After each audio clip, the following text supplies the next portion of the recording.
KILR. Killer Games.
Hello gamers, simmers, and pilots. I am the Killer Gamer and welcome to my tour around the world featuring X-Plane 11. If you caught the last episode, we were flying in some very nasty weather. It didn't start off so bad, but it just got worse, and although most pilots would try to find an alternate airport, no, we are we're going to the airports that we're doing in the other simulators. So I was determined to get ourselves landed here where we're at right now, which is Joliet Park, with Joliet Park District. I think it's Joliet Regional nowadays, but yeah. Because, hey, we got a mission.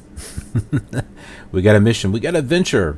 And I'm glad we got landed here at Joliet because there was a lot of stuff to take a look at.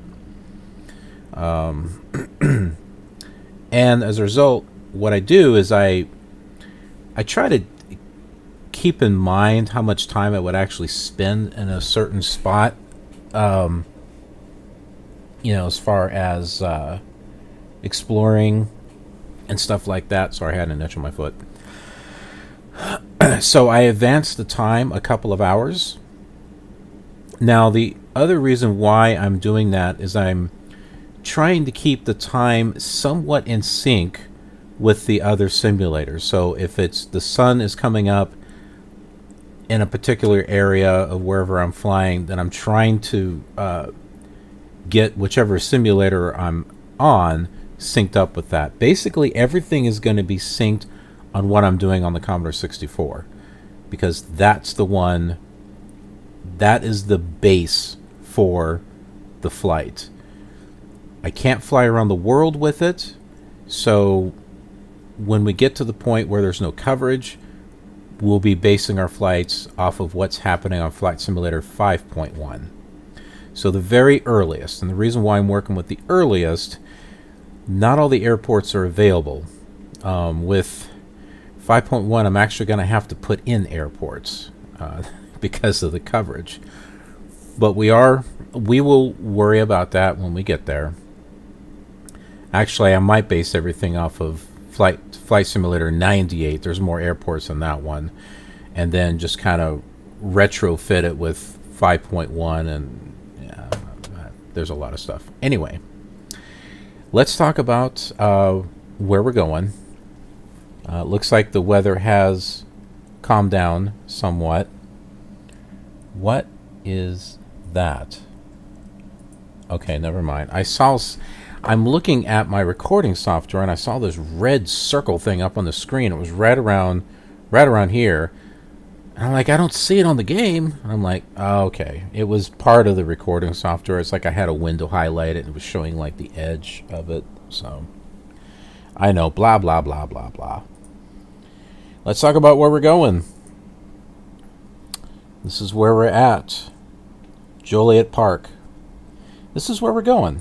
We're going to Greater Kankakee. I believe I said it right this time. On all the other simulators, I said Kankakee. When I was done that for the longest time. I didn't know. Just like some people say the name of the city is Joliet. It's Joliet. Now, I never mispronounced it because it just seemed like it was Joliet to me because the I makes the O long. So anyway, Joliet I think would be Jolliet. This has only got one L, so Joliet.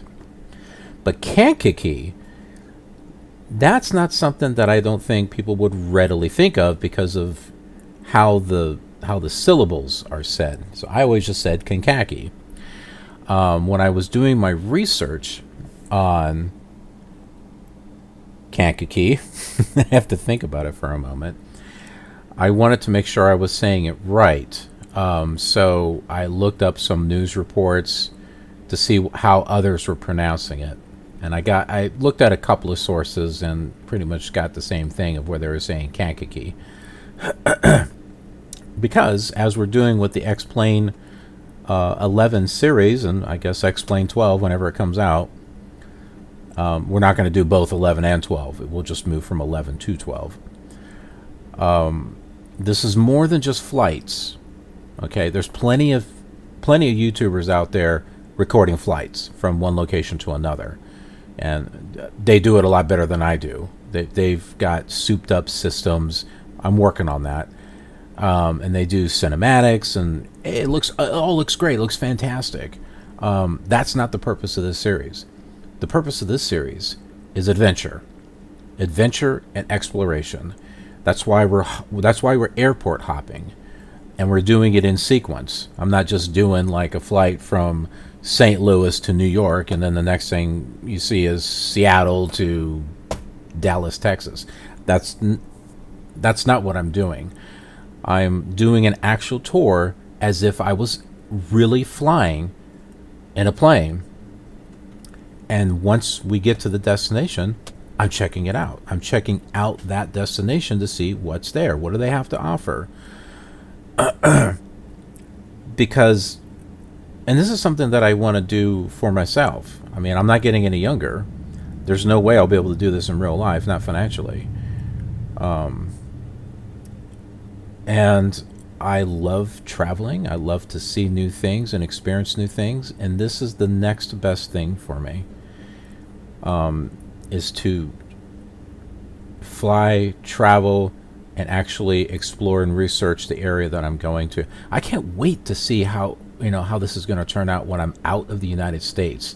When I'm out of my own country and in Canada or Africa or, the Middle East, Asia, whatever the case, whatever it is. I can't wait because it's going to be fascinating.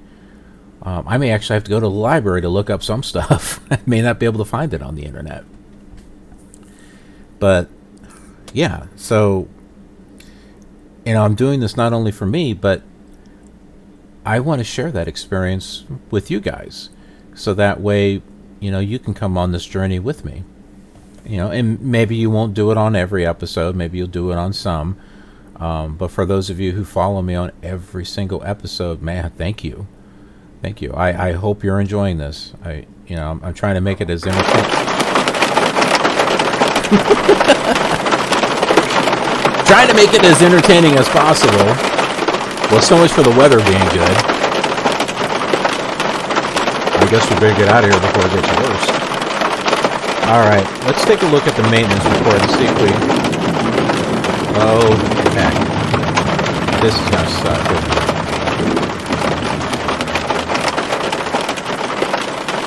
Let's take a look at the maintenance report and see if we did any damage. Because we did a touch and go at Meg's Airport. I had to look up that pronunciation too. And I saw 3 different pronunciations, so... I think Meg's is correct. I should have looked up videos on how the air...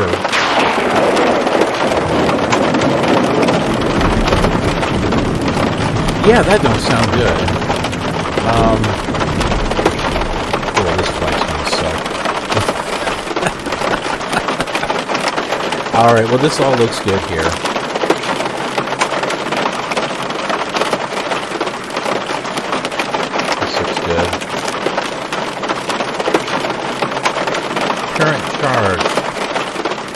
Yeah, I think we're good there. Everything here looks okay.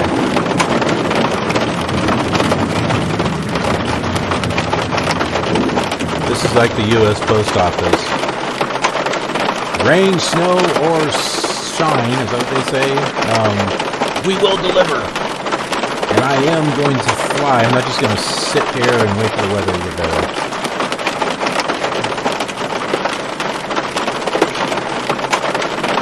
That's what they do. That's what real pilots do. I'm not a real pilot. You're probably wondering, where the heck are you? We're in the plane, actually. But we need to do our walk around, so...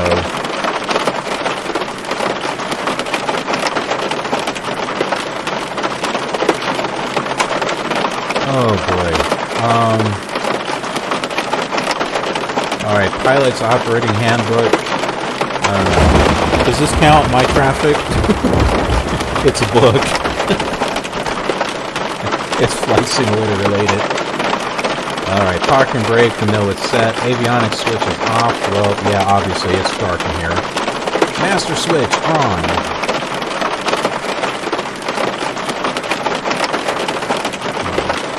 The contrast in here is killing me.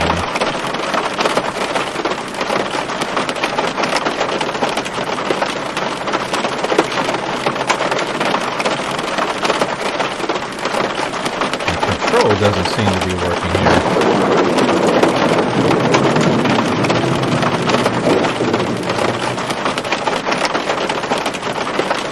Heck no, I can't see anything.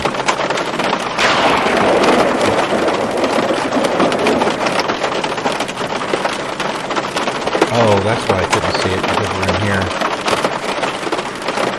Okay. Master switch is on.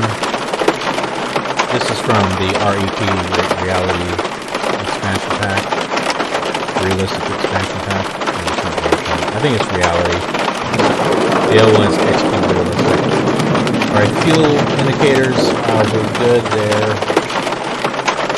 Flaps. Full down.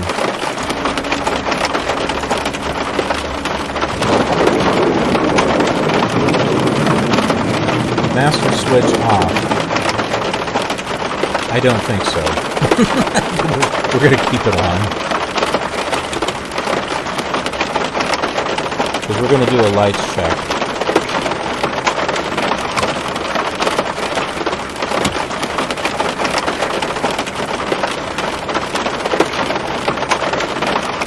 Oh, that's wicked looking.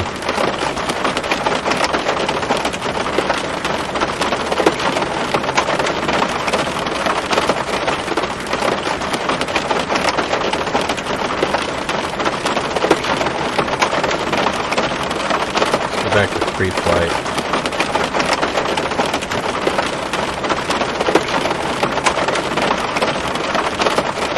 Fuel on-off valve. Yep, that's good. Fuel selector valve. I know that's good. Status alternate source. Off.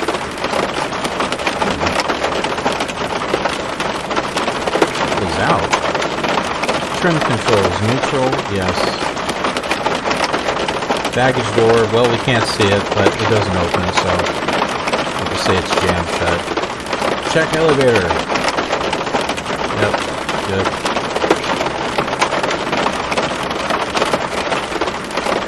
Check rudder. Yeah, it's moving. Can't see it, but it's moving.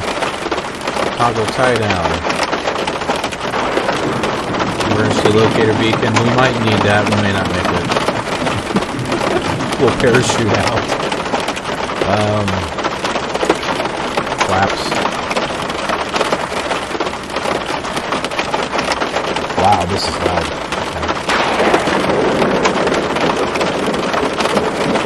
Aileron. Toggle tie down. Fuel quantity. Shocks. Oil quantity, we have recently changed that. Some variety in the lightning with the thunder. Get the cover off of that. Tire status. good. Have to cut the tube off. Oh, that was variety.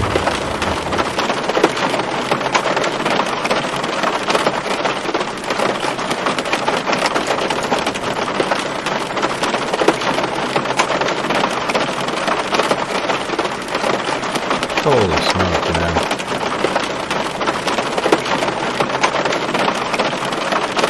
I saw a shadow over here, and I thought it was like some boogeyman or something. That'd be nuts. Imagine like some freaky Halloween thing going on in here. Let's turn this on a little bit. You know, with some boogeyman's like coming up and running up and like, ah!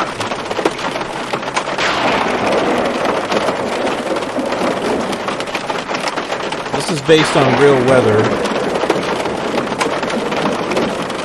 It must really suck in Chicago right now as far as weather's concerned.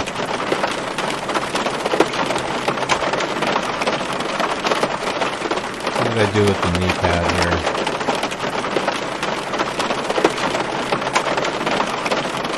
Alright, fasten, brakes, test the fuel selector, both. Fuel, yeah. Beacon, I already turned all that on. Avionics, yep, master. We gotta set this at 1/4 of an inch. Put this in. Alright.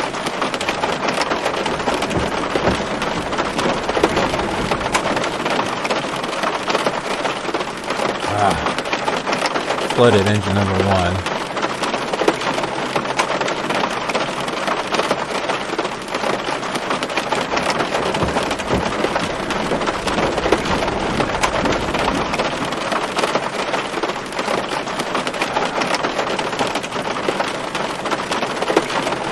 Try the fuel pump here.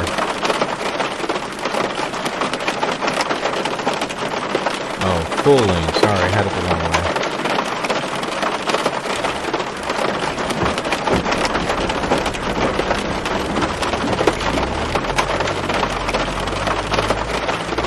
I think we got it.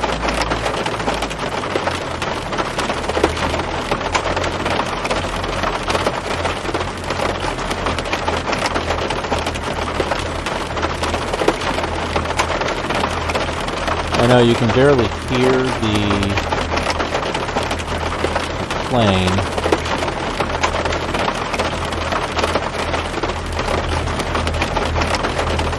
Having to adjust the sound here, you can hear it now.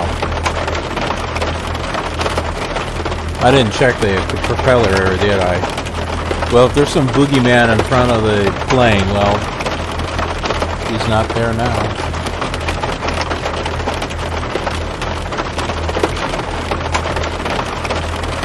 After engine start, ignition switch, yeah, it went by there by itself. Rich,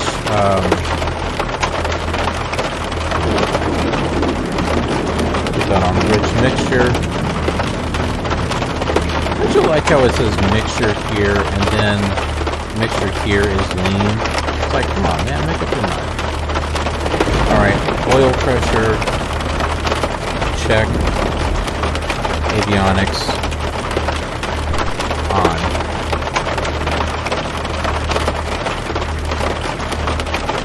Time to set our instruments here.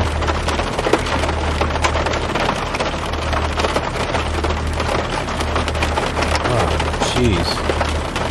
I don't know if you can hear me very well with the frickin' rain. There, can you hear me a little better? Let's set, turn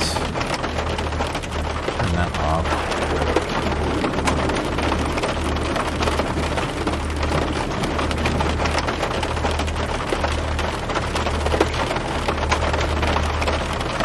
It's supposed to be squawking 1200.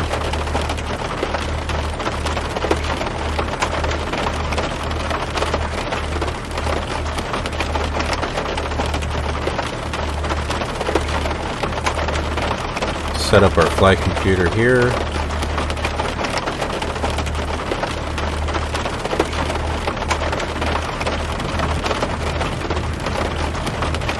No, that was not what I wanted to do. There we go.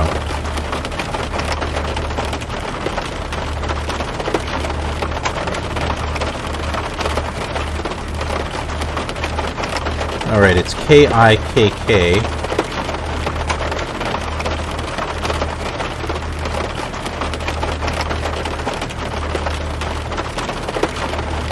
Finland. Yeah, that's where we're going.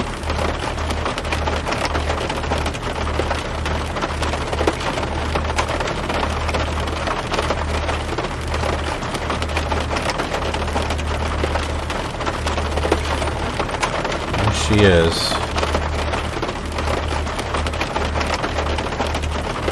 Okay, we got a direct route set. We are how many miles away? I don't know. Well, I'm going to set our map, our VOR radio here.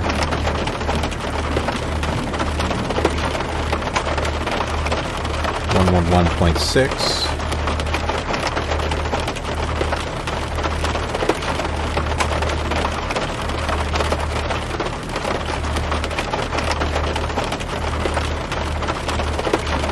We got 30 miles.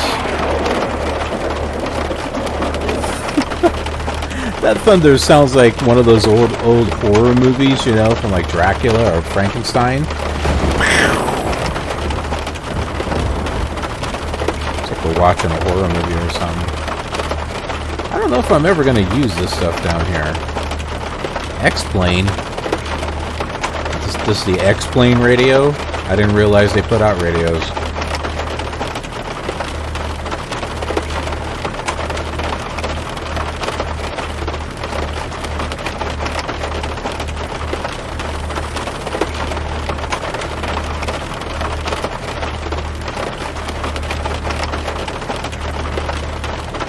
Alright, we need to check into, I think it's Unicom.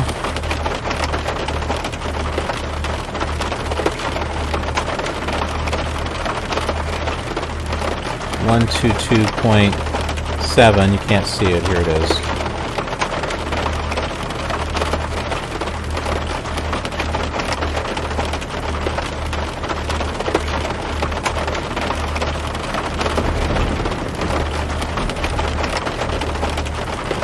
No, I got 132, not 122.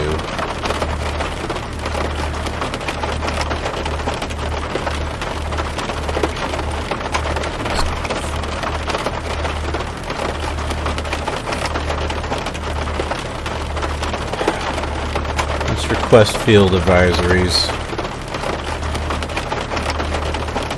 Kilo, Juliet, Oscar, Tango, Kilo, India, Kilo, traffic, that's 1-3, hard traffic, on the ground, dash, 2-1-1-9er, local, I have request field advisory.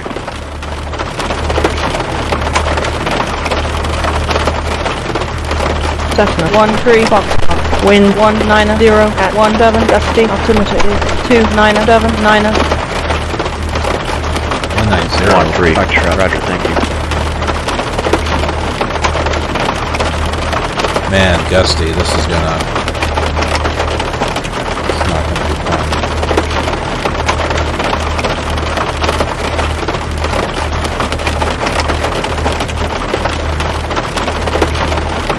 Okay, the building is over here.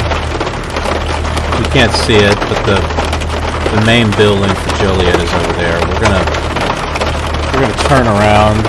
Sorry, that way.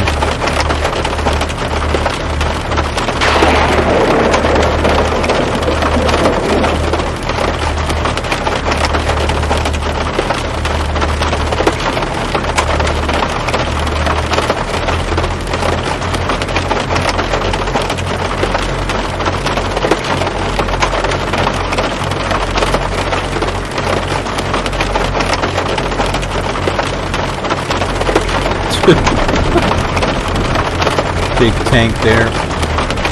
Oh, for crying out loud. Well, we went through the building.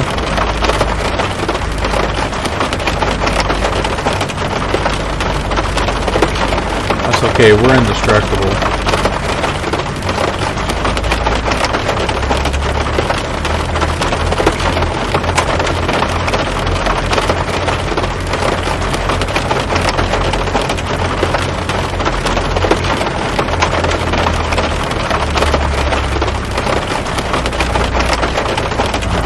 it is like pitch black, stormy weather.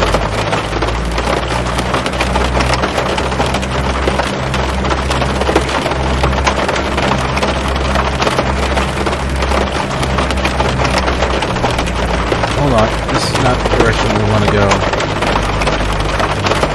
Oh, jeez, we're all over the place.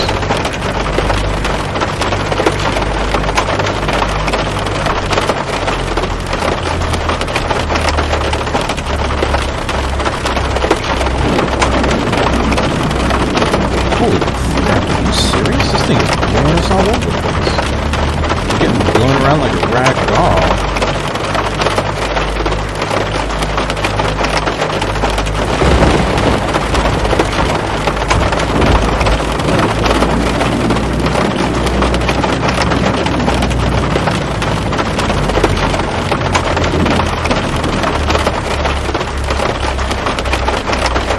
Now we know why the airport is dark. Everybody said, nah, we're closing this.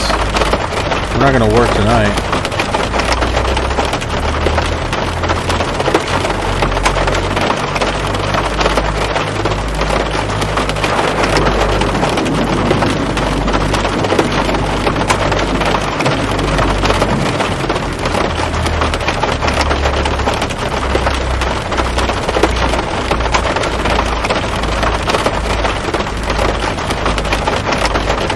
I think you're supposed to take off against the wind, but I think I'd rather have the wind blowing us, you know, away from the airport rather than back against it. Like I said, I'm not a real pilot. What do I know? Nothing.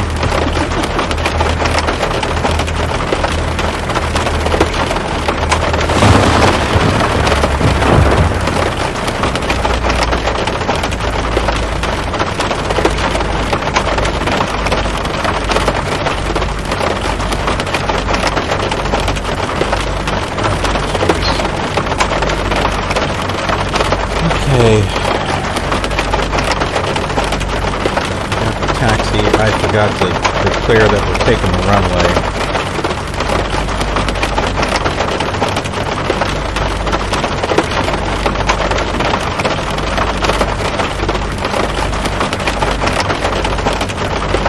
Kilo Joliet Oscar Tango traffic at 13 Foxtrot departing runway 22 to the north.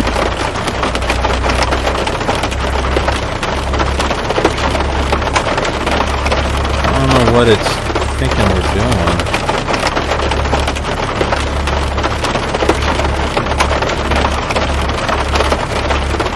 Before takeoff, parking brakes set, flight controls free, correct. Fuel selector closed, elevator trim. Well, I got the thing set on autopilot. As soon as we get up in the air, I'm turning that sucker on. Mixture, rich for run up. Yeah, it's rich. Ammeter, check. What the heck is an ammeter? It's over here somewhere. Or over there, I don't know. Throttle, 1800 RPM. Engine check, section. Alright, hold on. We'll turn this up to 18.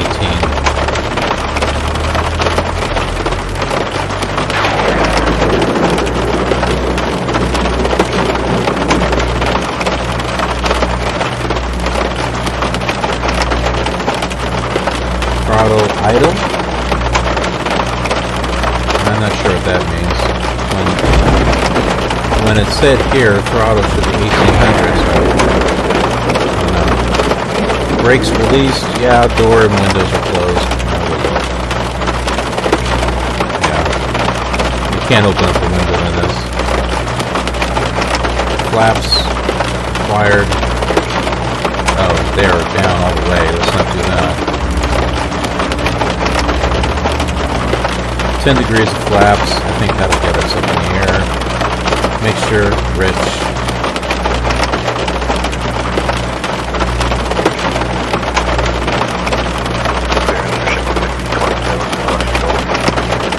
Air Shuttle 6027 for Washington Dulles Airport.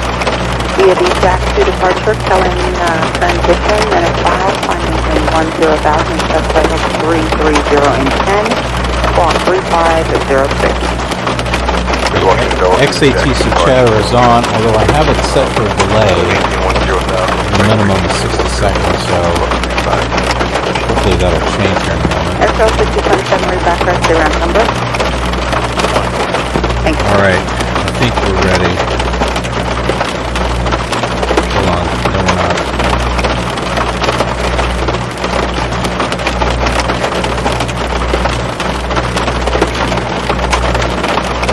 Now I think we are. You guys ready? Alright, let's do this.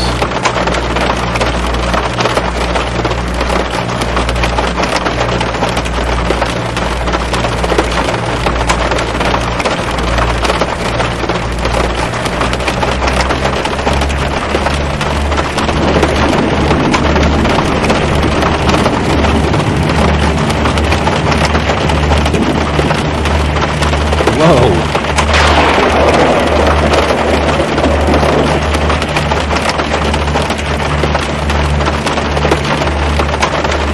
Crap, we are going to frickin' stall.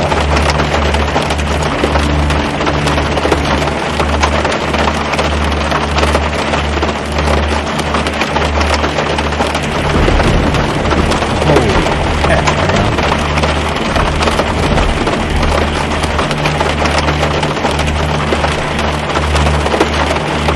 And the set was 186. I can't control this thing. This thing is like... I have a full route clearance going to Tampa, advising ready to copy. Southwest 186, close to the Tampa airport, is multi-two departure, wallet transition, direct Oscar Tango Kilo, direct Tango Alpha Yankee, and the date for arrival. Time maintain 10,000, specified level 340 and 10, and squawk 3117. Alright, we're going out again.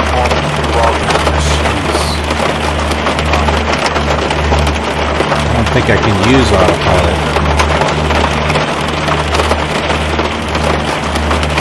Southwest 186, read back rest, and I just want to verify that's the date for arrival. Thank you. We gotta get above this.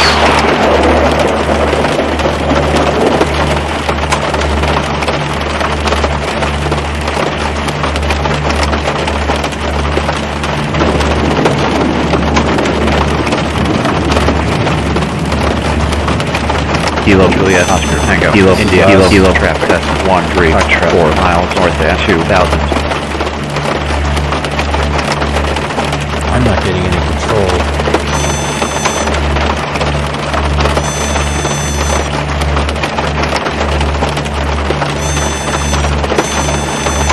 I can't get any speed.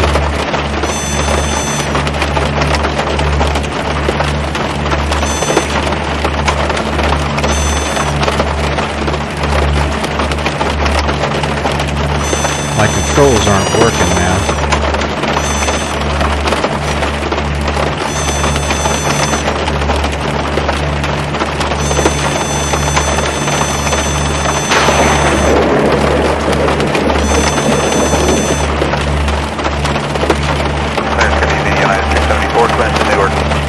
That's 674, okay.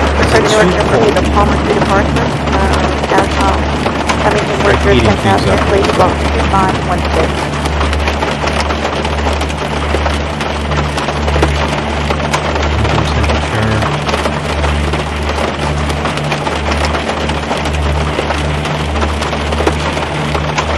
I think we might be dealing, it's getting better now. I think it was because it was too cold.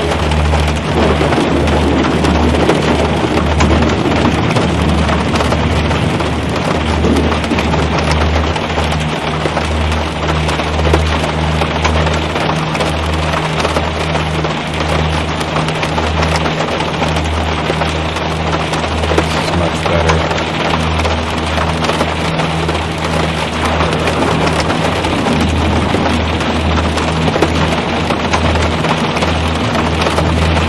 And this is why you don't fly in this kind of weather.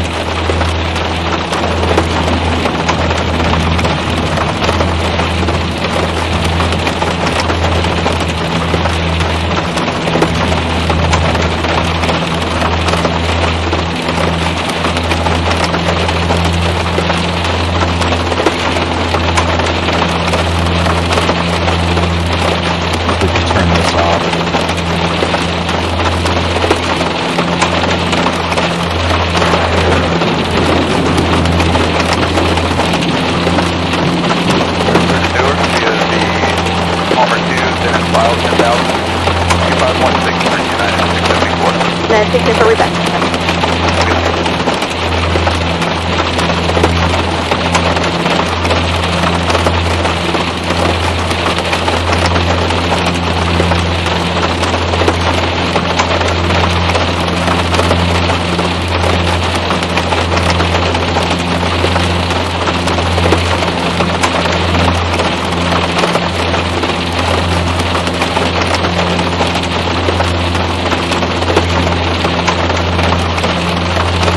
That's a strobe light.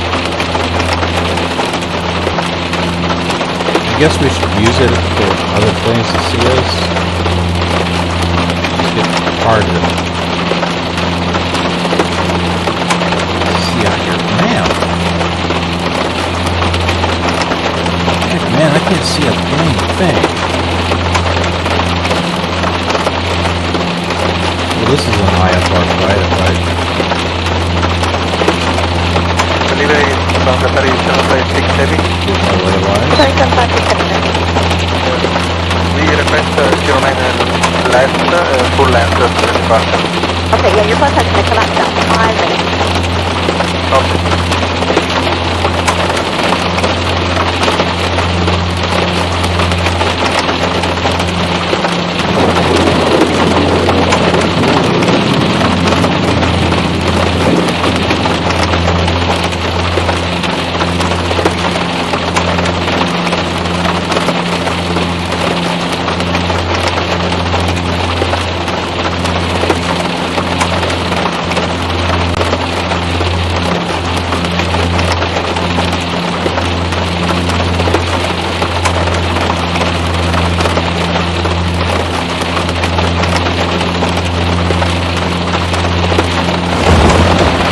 Kilo India, Kilo traffic test 13, Foxtrot, 7 miles northwest at 3,500, Quest Field Advisory. Cessna 13 Foxtrot, wind 180 at 21 dusty, altimeter is 2980. 13, Foxtrot, Roger. Will be given a uniform Washington dollar. I'm gonna tune. See if I can turn down the volume.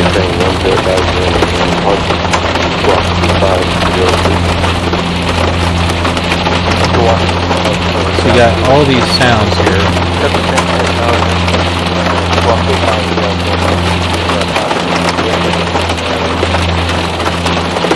see if we can turn down the rain here.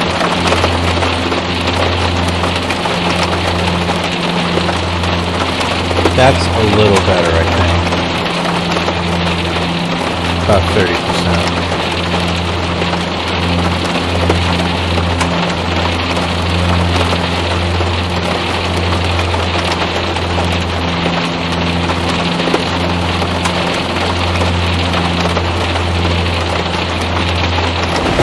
How high do you think these clouds are?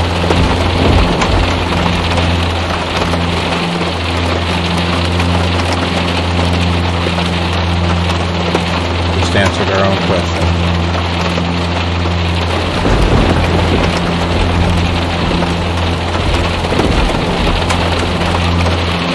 No!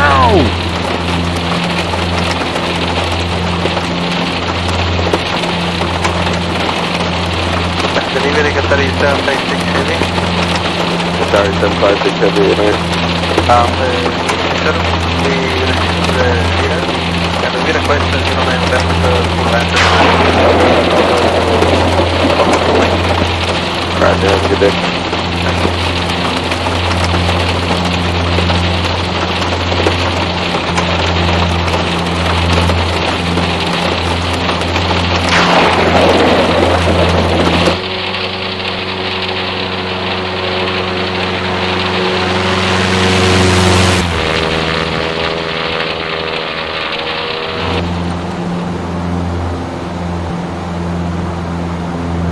Oh, we made it.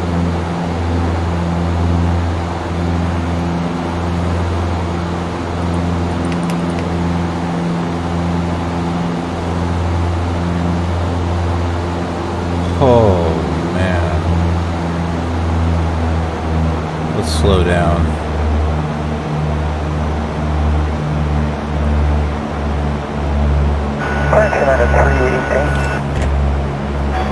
18th, right? Yeah, did they cancel the Unicon going up to Newark today? Affirmative. Yeah, they did cancel that program.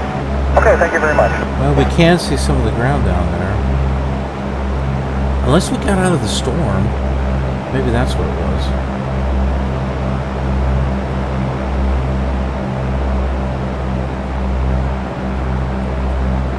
It wasn't very subtle, was it? It was just kind of like all of a sudden.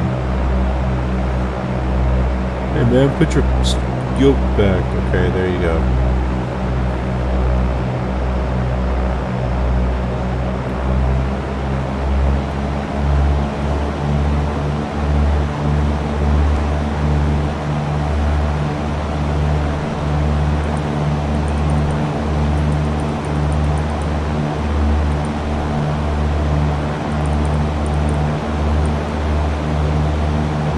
In case you're wondering what time it is, it's 9:35. I'm glad we got that rich and creamy ice cream because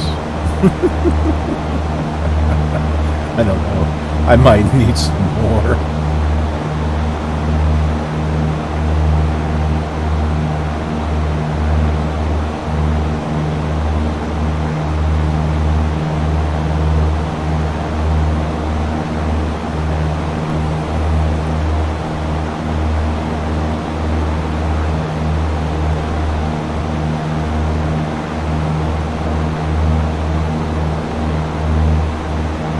This is Costera 2711. Costera 2711, right? So Route ready to copy with you. We are ready to copy with Jackie on board.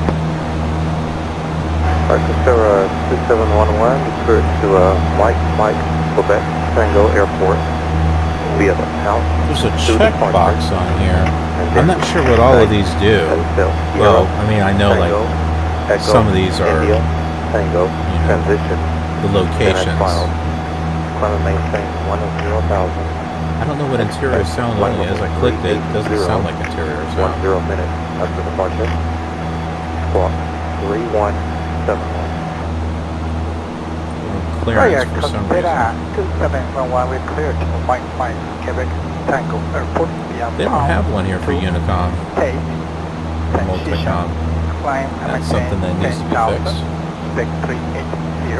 They climb to 380, 10 minutes after departure, and squawk 3171. So Sarah 2711, rebag is great, have a good night. You too, sir, thank you. This looks like the airport right over there.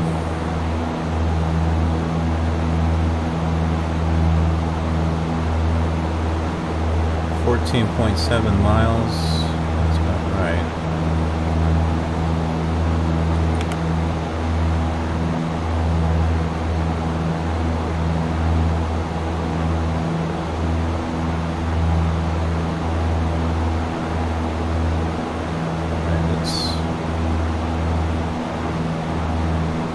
Talia, really? Do you have to be thrown up right now?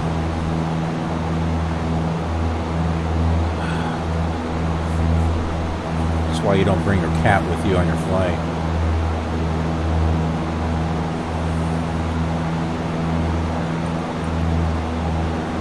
Let's make a descent.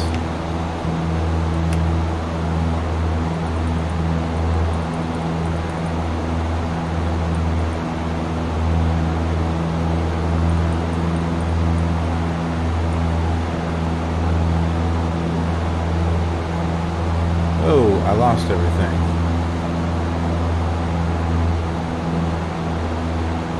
Must be the clouds.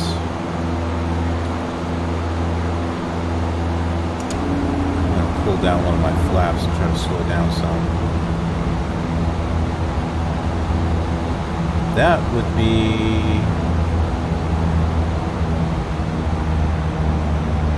what? Wind turbulence.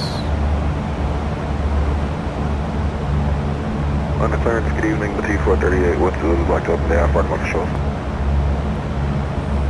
438 clearance, 7 on control, you landing on the departure. Weather vectors west 2, gas direct, and full down for departure to 1.97, squawk 7136. There's an approach Alright, thing turn on up this. shows me Hold the on. Atlanta Niner. Should use it. Procedures. Freight This directives, is west to Gatson and direct, select climb to approach. 4000. Departure 2697, squawk 7136 with T438. ILS T438, exactly. 4. Maybe we should use it.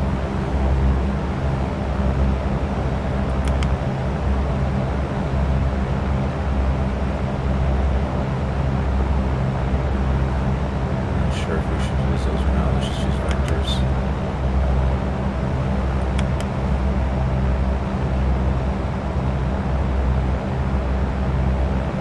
Is that going to take us there?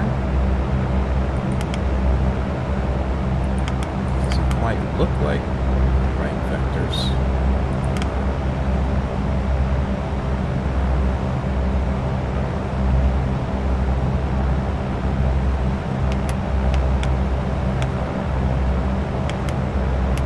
Oh, okay. Select this for arrival. Okay, we're getting a little too Delivery. low. Delta 1353. Coming clear in a second.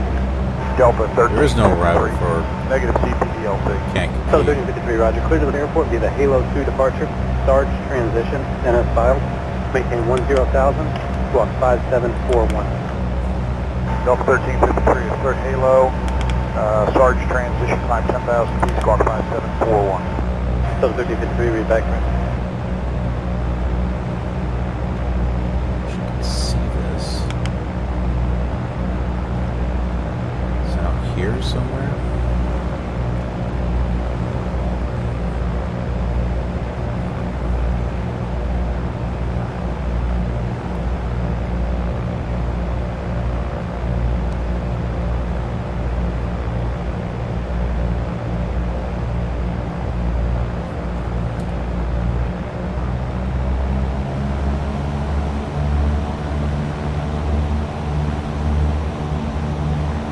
Ah, man, there's like nothing out here.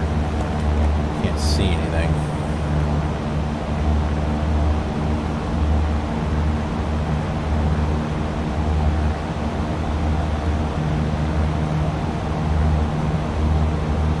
Let me look up the ILS here.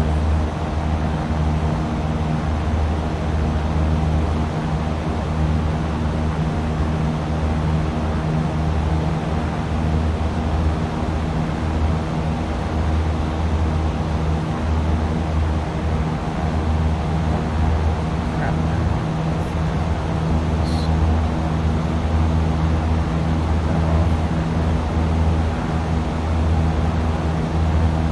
Airnav.com. Airports. KIKK. Kankakee, alright. ILS. Runway 4. Clearance Delta 1387. So 1387. 111.6. Tango, Juliet, Sierra, Juliet. So 1387, clear to Tango Juliet, Sierra Juliet Airport via the Part C2 departure. Make in transition, NS filed. Maintain 10,000, squawk 3576. I think we need to start in over Delta there. 1387, cleared to Tango, Juliet, Sierra, Juliet, Varsity 2, Macon, then it's filed, maintain 10,000, squawk 3576. So 1387, read back there.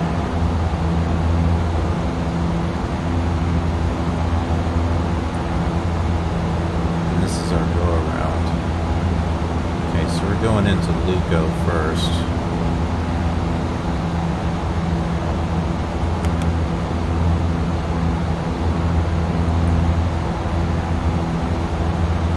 Yeah, I think that works. Where are we at? 111.60. Let's get this set up here.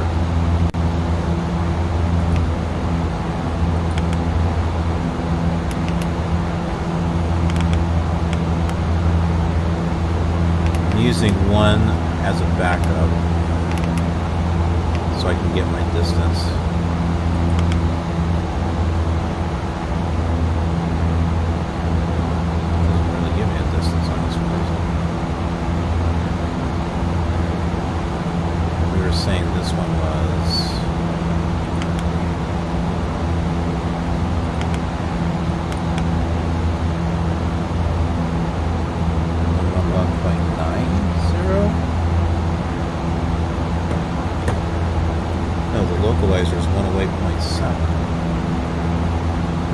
Oh, it's already sent.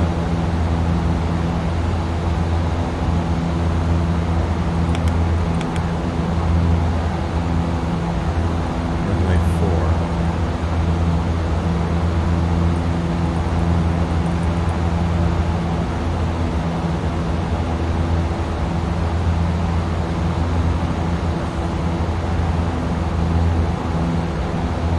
We go to 2250, clear to the Gulf Sierra Pop Airport via the Palmer 2 departure.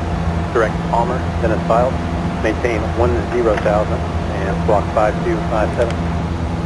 Delta 2250 is cleared via the Palmer to The airport's Palmer over here. transition, then as So filed. we're gonna fly out here, 5250. come around. Gulf Sierra Pop. We'll land. We'll use ILS. We're going to need to on this one.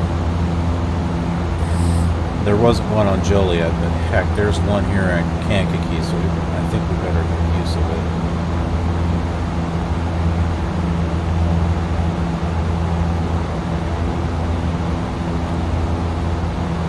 This is nice. I changed the delay on the X-ATC, and it's a much more comfortable sound now that we're kind of getting away from the city. And it's at night. There's other crazy people flying out.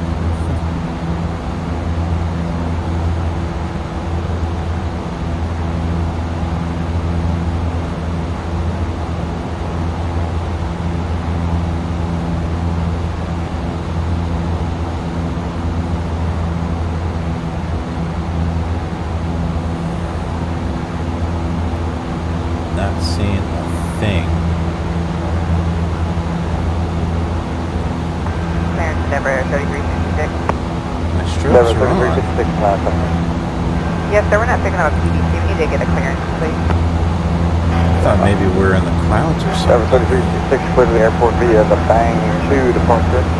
Lux transition, then direct. Maybe everyone turned off their lights. 10,000, squawk 4165.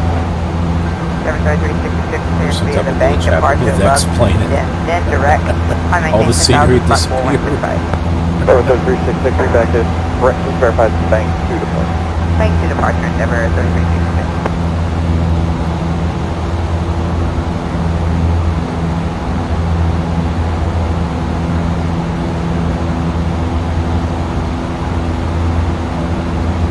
We're going to give ourselves some distance here. I'd say maybe, around 12, somewhere between 12 and 15 miles. We can start making our turn. We're downwind. It's announced that we're downwind. Are we on the right Unicom frequency? Yeah, it hasn't changed.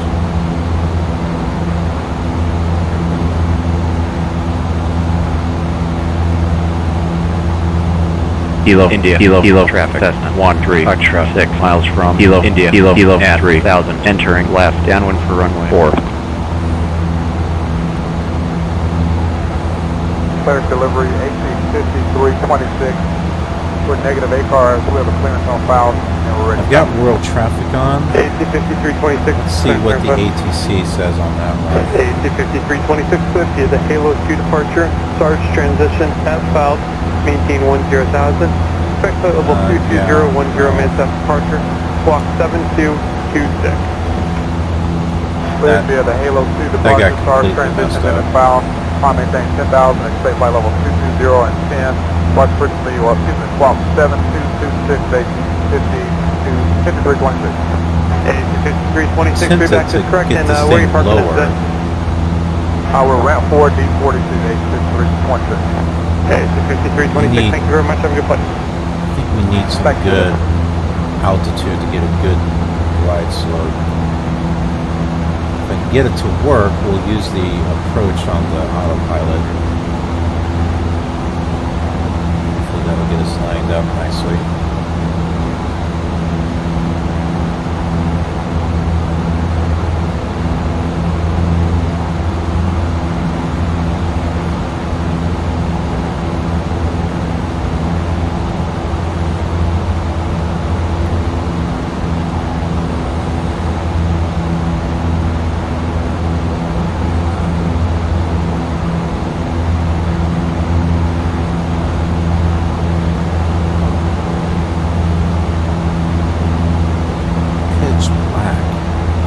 What's up with my strobe light? I would think I'd be seeing it flash.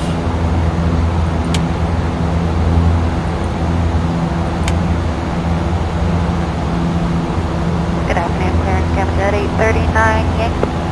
Alright, Cameron 839. It'll be south to radar vector to join J43 of Sentinel, and then at file. Maintain 4,000. Dude, the plane's going away. No, your frequency will be 119.8. I used the outside cockpit. I was just gonna move out. I think I need that X camera. And a radar vector to join J43 to Seminole. Climbing to 4,000, expect 10,000 and 10. How do we use this? Departure on 119.8, Enable. 1702. Created a new camera for this plane. Yankee, Next camera round 19 when you're ready to leave the button to load camera Round 19, we'll see ya. definitions. Okay.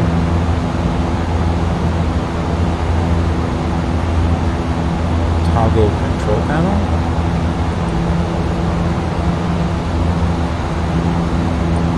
Man, this looks complicated. Cockpit. Pilot view. Airport cameras. Track IR. How about one that's just kind of like sitting outside? Create a flyby.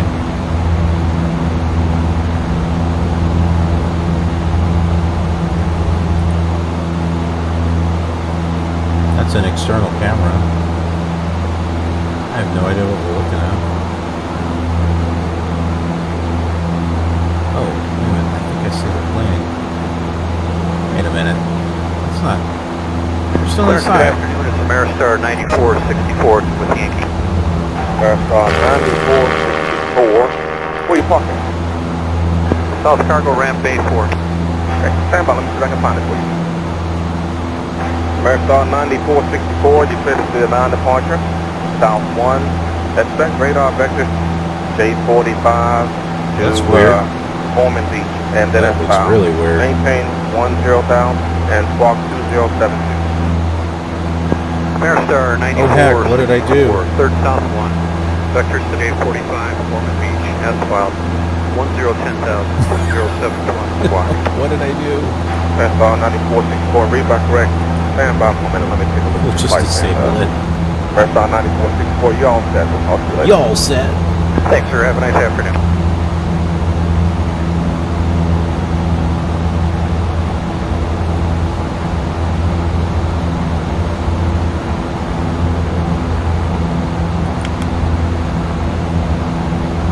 I think that is our starting point.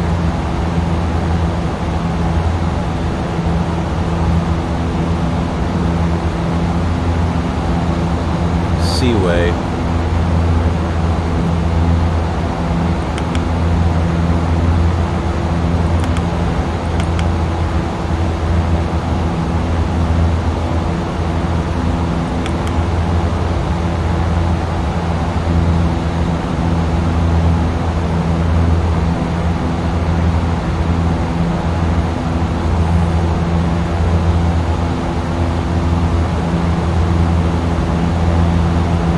I think I see clouds down there.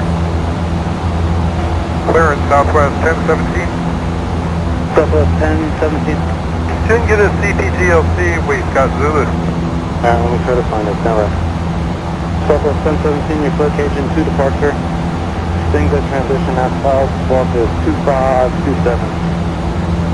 Southwest 1017, clear indication 2, sting a transition, then as filed, squawking 2527.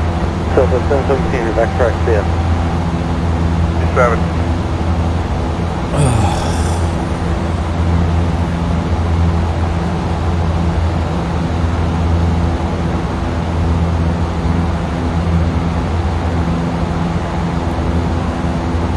By the time we get to that waypoint, I think we are going to be about 15 miles out.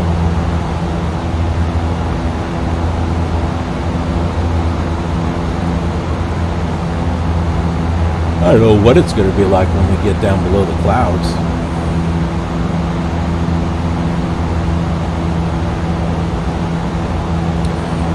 Okay, so, well, while we're waiting to turn base,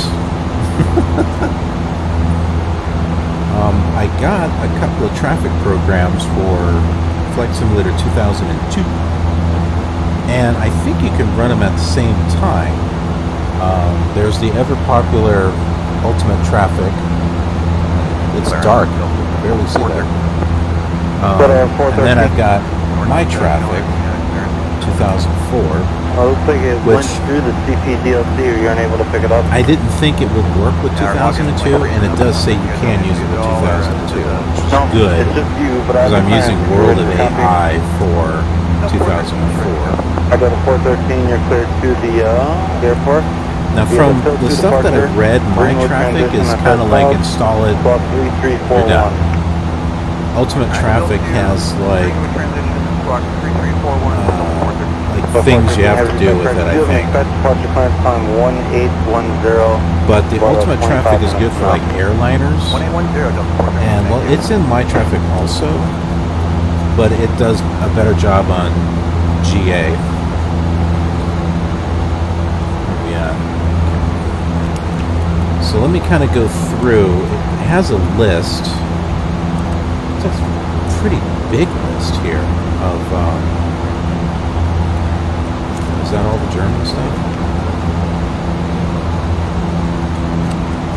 It's by Aerosoft, so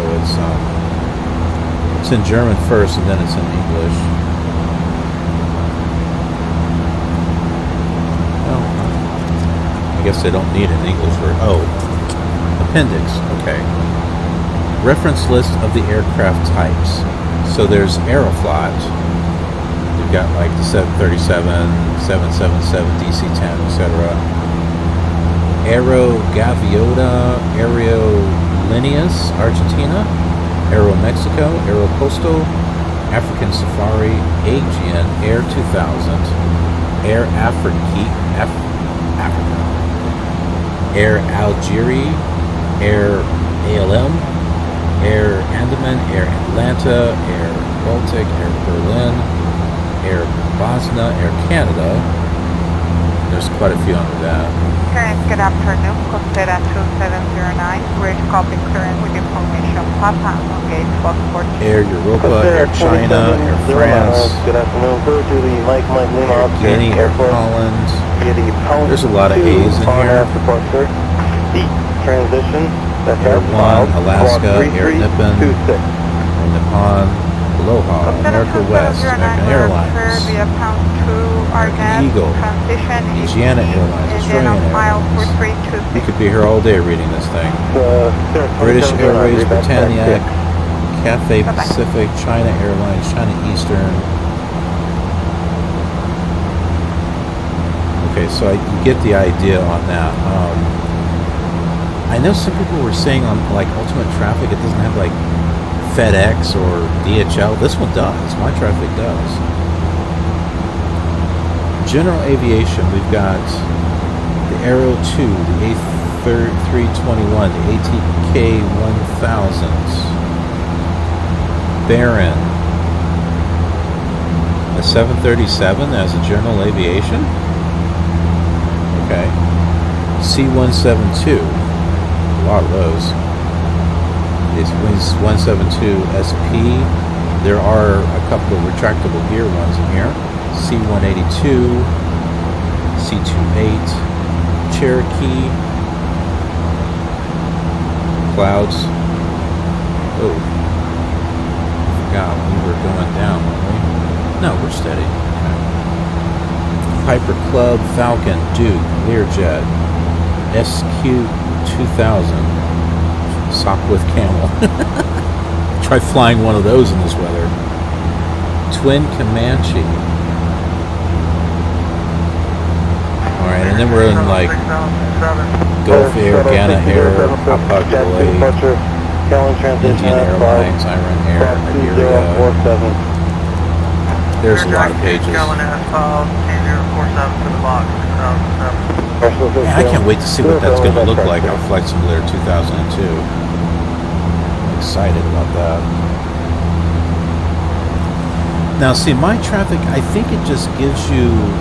it helps fill out airports, but it's not necessarily based off of real flight plans, where I think Ultimate Traffic is. And Ultimate Traffic 2 is supposed to be better, but I wanted something for Flight Simulator 2002, which the first Ultimate Traffic will work with it. Oh, we can see clouds now. Okay, good. Bad.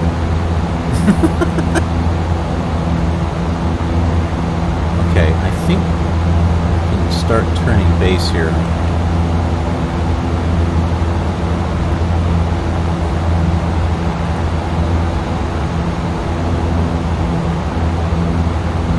Kilo, India, Kilo traffic, Cessna 1-3, Foxtrot, turning base for landing run 4. Just 2199, Roger, 10 Just 2199 should be the cut to the departure. Anchor transition, then I file, maintain 10,000, squawk 2571. Just 2199 should be the cut to departure, anchor transition, as filed, 10,000, and squawk 2571. I think you said it was Anchor transition, and rest of your back correction to you. Yeah, sorry, Anchor transition, just 2199.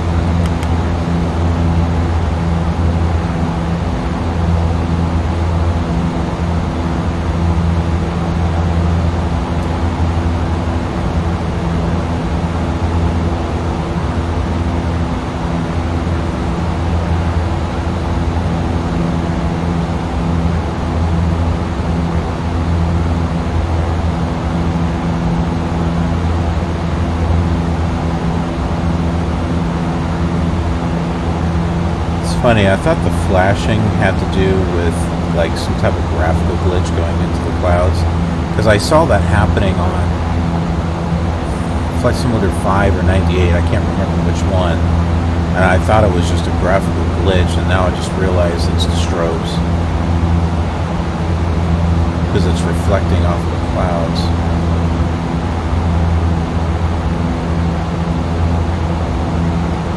Clarence, good morning, Delta 1069. Suspect 69, Clarence, number. Suspect 69, first at the Courthouse transition, then at Oh yeah, this took us like 19 miles out. 1153. Okay, Delta 1069, clear to Paget to Smith, climb to 10,000. Scoring to 115. Can I confirm my arrival with you?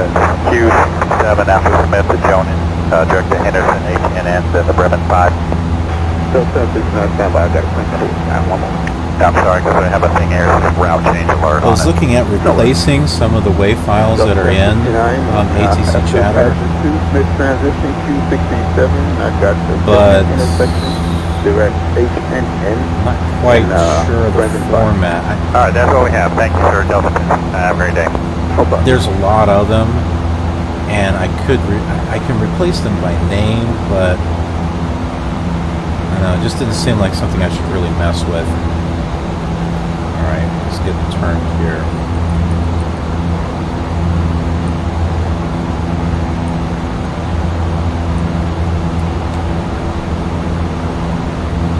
I guess we can turn on final. It's kind of like what we're doing, even though we're... Kilo, India, Kilo traffic, Cessna 1-3, Foxtrot, turning final, landing runway 4.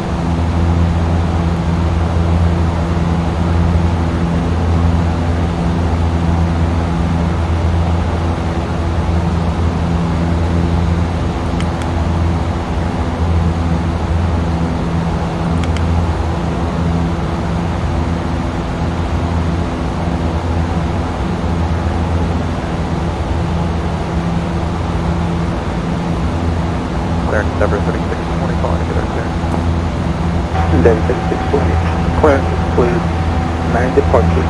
Radar vectors north 1. Direct Gulf, Quebec, Oscar, then at filed. Maintain 10,000, squawk 7116.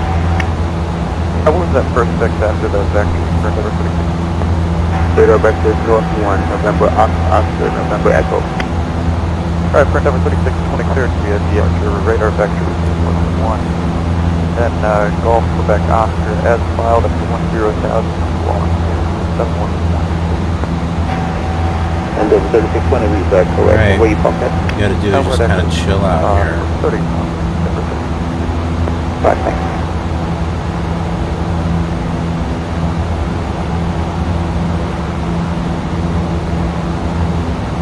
Looks like the autopilot's got us locked down.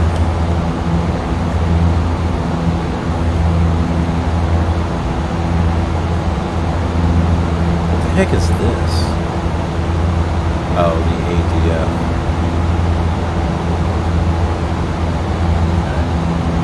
Something I rarely use.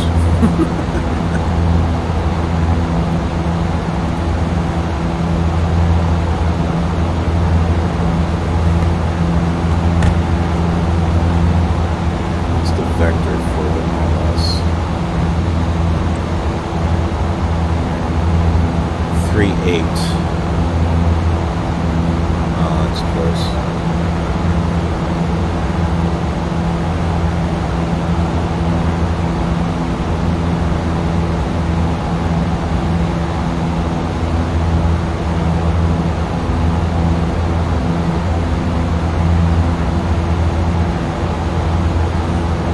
Delivery, Star 9464. Star 9464, last plan. I was told to call you for repositioning. We're currently at There it is. Signature. Okay. We need to reposition over to the south cargo ramp to Total Air Services. So what altitude And should last we Star be at? 9464, with that now you can contact me. I have a new plan, please. We're not ready to pick up the clearance at this time. We just need to reposition. Last Star 9464. Should be flying in at 2300. Contact me, please.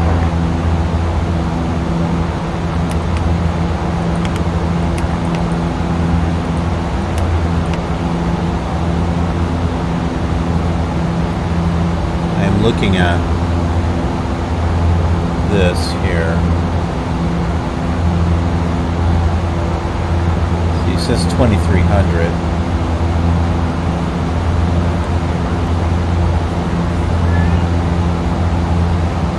Wow.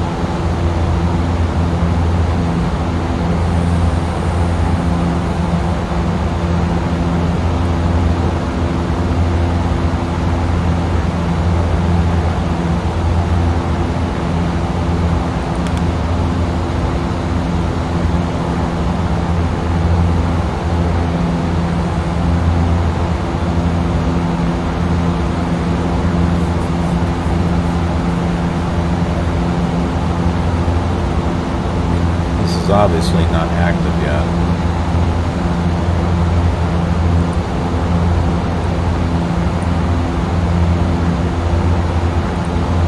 Unless there is no glide slope.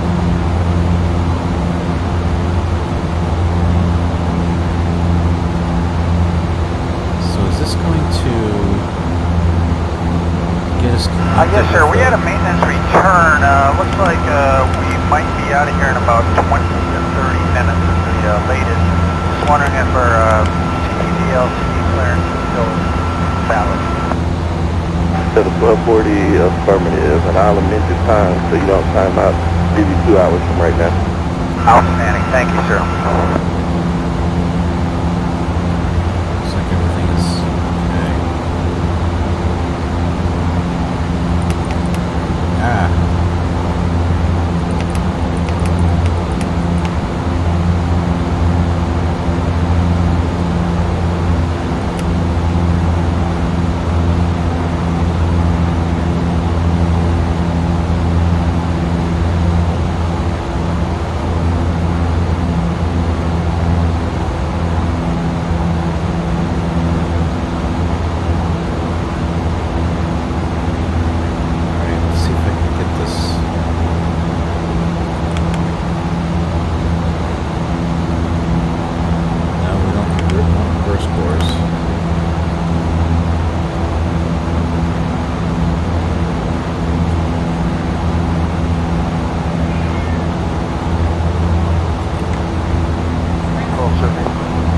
Delta 1270 planner.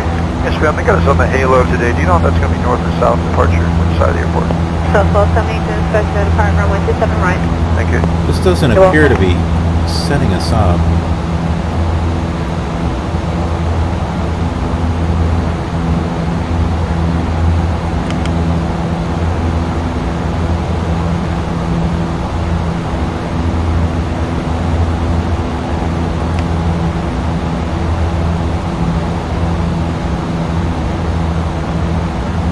We're 6 miles away?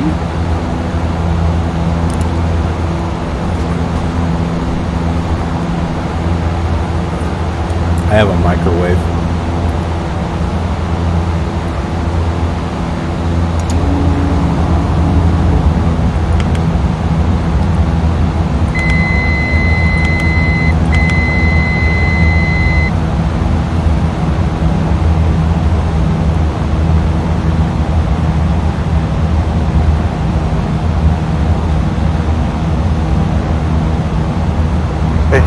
No lights down here? What's up? AC who? Just checking frequency. I had it right. AC 5299, we're at ramp 3 with whiskey. Are you looking for clearance? No, I'm sorry. I thought it was metering. Frequency metering? Hang on 1 second. Let me see if... 5 miles. So you can put it on our chart. I can't find it anymore. 1865 is the meter south. Thank you, sir. Whoa! Well, that could have been bad. There it is.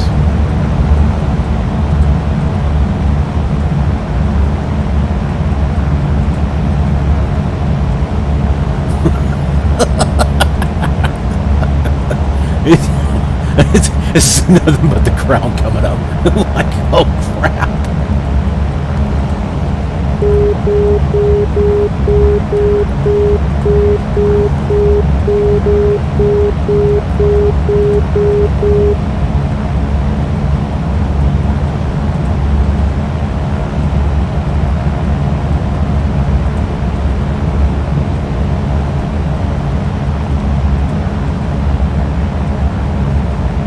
Is it me, or is this a little bit more lighter than what it should be?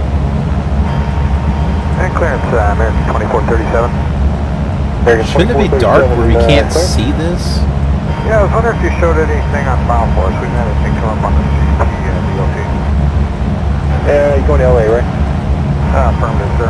Alright, American 2437, clear to LAX. We have an altitude departure, full from transition left. Nav radios seem like they're off, completely off. Not right at all. Squawk 3364. Alright, now 2 Vulcan at cloud, 10,036, 3364, American 2437. Alright, 2437, we're back, sir. Thank you, sir.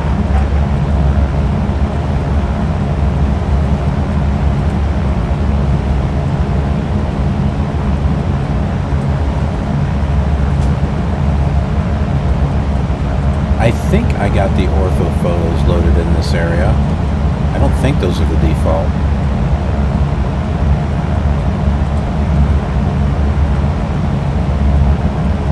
Well, there's absolutely nothing on those.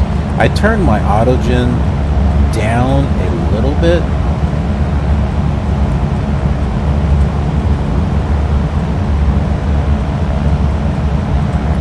Because after the last episode with it putting trees through the hangars and stuff, I thought that was just a little too much.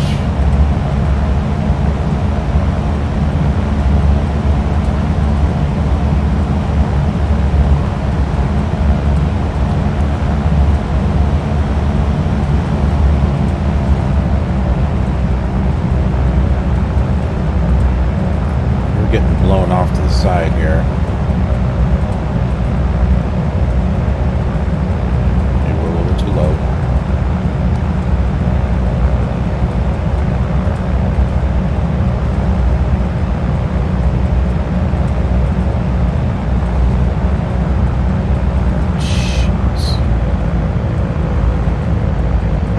At 327, the signature with X-ray Charlie West.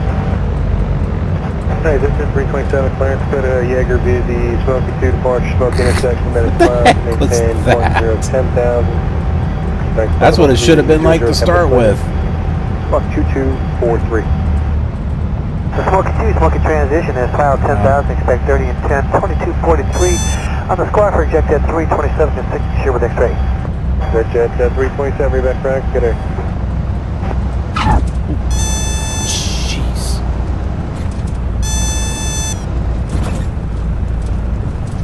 Ah! Now, man, now we're out in the grass.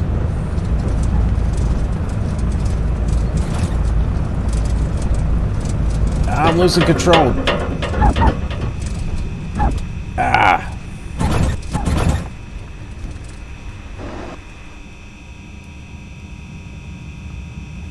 Think we flipped over.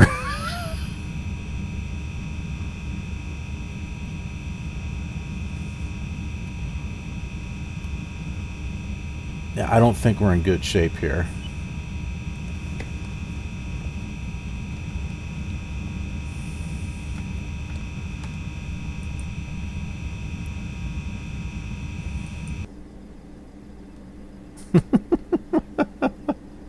Clearance, Denver 3323. Did we flip over? Denver 3323, I've been trying to call you. Out of here. I got you loud and clear on this radio. Looking for clearance with negative PDC. Alright, Denver 3323, you cleared to Oscar, Alpha, Juliet. Gary 2 departure, call your transition as filed. But we're okay. 10,000. Expect flight level 27010 minutes at departure. Departure frequency 125.65. Squawk code 7157. Cleared to Oscar, Alpha, Juliet. Gary 2, call your transition and then it's filed. Climb maintain 10,000, expect flight level 270, 10 minutes after departure. Frequency 125.65, squawk 7157, Denver 3323. Denver 3323, route back correct, departure is Yankees current. Alright, we got Yankee, Denver 3323.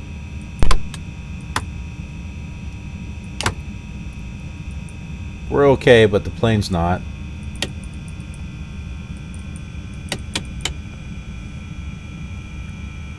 Let's look at the maintenance report.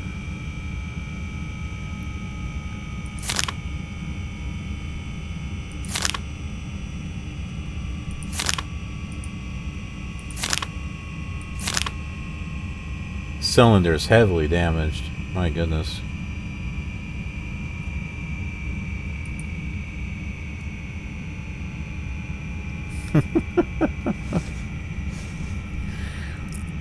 Okay, what a mess. Well, we're here at Kankakee, so we have a few bruises, but our plane is mangled up, is a mangled up mess. Alright. We'll have to figure out something different for the next episode. But since we are here at Kankakee, let's go ahead and take a look at the airport for real, and then we'll kind of compare that with what we see in X-Plane.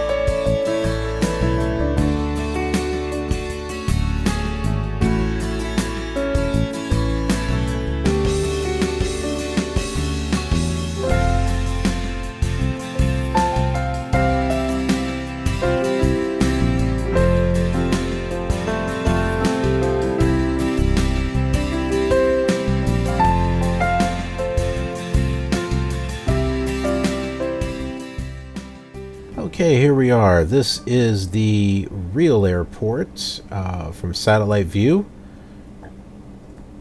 And if we take a look here, we can see there are some buildings over here. There's like a main terminal building here. Then we got like storage hangars here, storage hangars here. There's like 6 of them. There is 6 here, a short one here in the middle, and then a couple of smaller buildings here.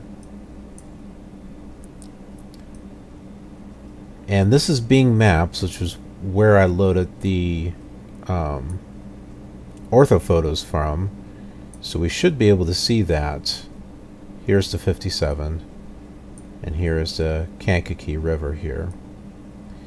So let's take a look back at X-Plane here. Okay, so here we are. This is looking north. Now I don't have this at its ultimate sharpness, so it is a little blurred. But these are the textures. These are the orthophotos, so this is the real stuff here. Here's the buildings. You can see there's the one that's underneath it. That's the from the orthophoto, but these are the overlays. So yep, there are 6 there. Well, those buildings didn't come up. There's the main terminal, and it looks as though we've got 5 of the buildings and not 6 of them. The other one should be right there, but our other 2 buildings are there though, so that's good.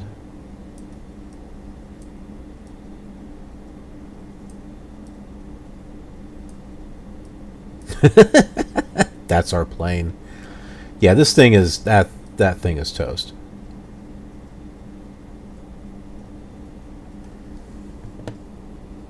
What will Killer Gamer do now that his plane is blown up? Here's the interstate. And we can see the Kankakee River over there.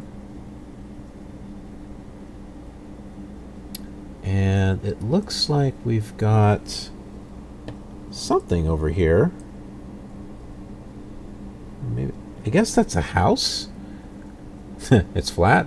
It's supposed to be a house that's got a pool of some sort. You can see a baseball field over here.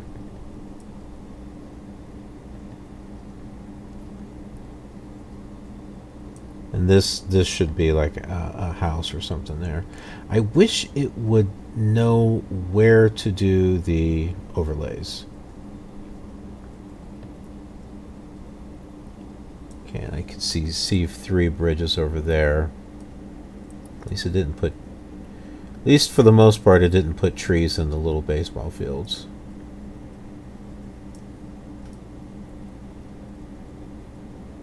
Ah, you see how green it is out here?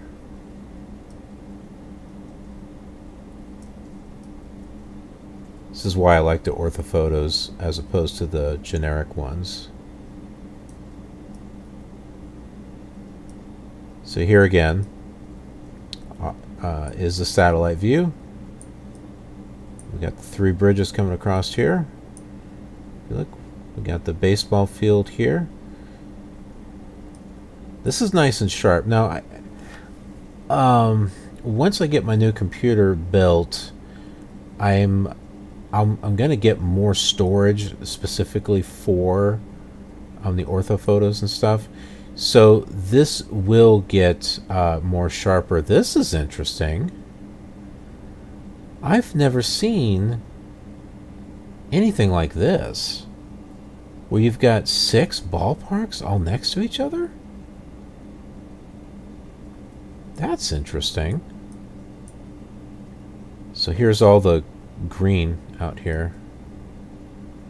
There's some other stuff out here.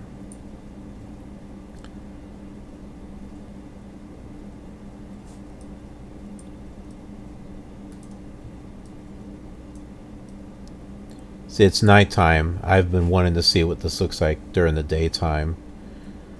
With all the times that I flew Kankakee,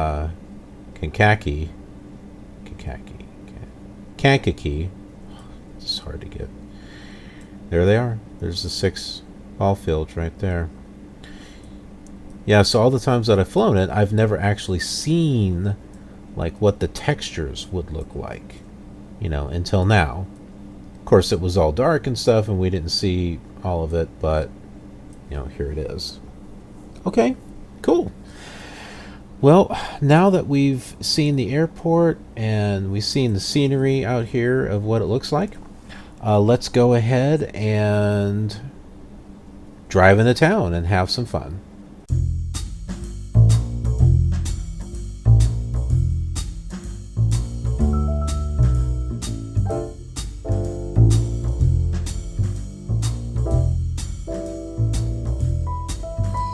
Okay, so here is our first stop. I realize it's late at night, so all these places are going to be closed. But I at least want to travel and kind of show you these things. So, if you remember those 6 baseball fields, softball fields, here they are. These are the bottom 2, and then there's 2 more north of this one and 2 more north of this one.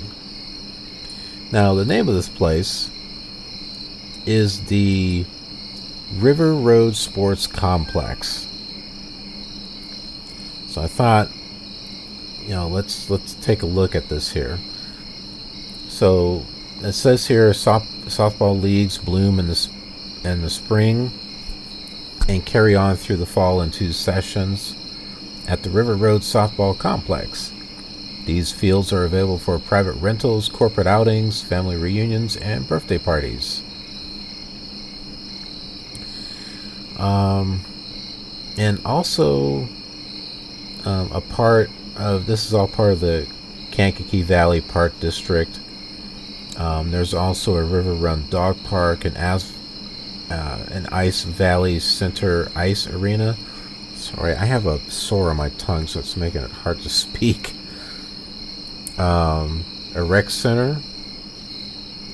So a link to this will be in the description, of course. Let's take a look at the Riverrun Dog Park here. So the Kankakee Valley Park District 2-acre dog park provides our canine companions a safe area to exercise and play off-leash. That's cool. Additionally, it gives dog lovers an opportunity to socialize while their dogs interact. Depending upon what dogs do, that may or may that be a good thing. I don't know. The park includes a divided fenced-in area for small and large dogs, parking close to the site, shade trees, and trash cans. Dog Park is located at the River Road Park. Turn at the Centru Bank Softball Complex and follow along to the river. Dog Park is on the left. Okay, so I believe this is, it sounds like this is right in the area of the softball fields, and that would make sense. So this is all a really nice area right here. Okay, let's go. Well, let's go ahead and go to our next location. All right, and here's our next location, just down the road a little bit from the parks.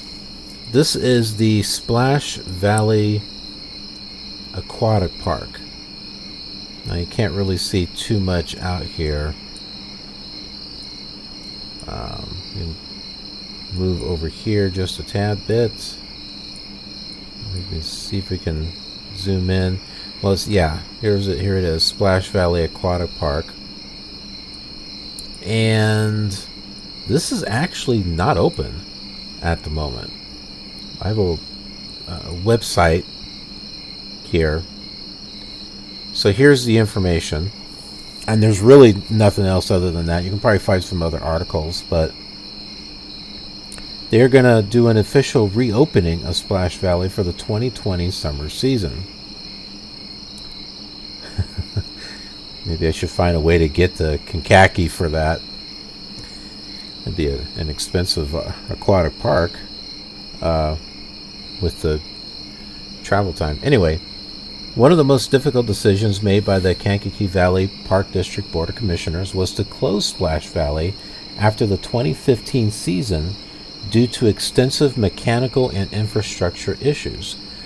At the time, the upkeep and repairs to the facility were beyond the financial means of the district. While it was a difficult decision, the commissioners had the best interest of the district and taxpayers in mind when they made the decision in the spring of 2016. So that was 2 years ago from the time that this video was created. The Board of Commissioners and staff are proud to announce the district met their goals for financial recovery in a short amount of time. We are pleased to announce that the district has sold a bond. There's going to be a band that's going to play there. They have sold a bond specifically for the renovations and rebuilding of Splash Valley. The target for reopening Splash Valley is set for the 2020 season. Thank you, Kankakee, for your patience during the process of our financial recovery. Your support and encouragement has sustained us along this difficult path. Be sure to check back often for progress updates as we approach opening day. So here we go. So this is splashvalley.com.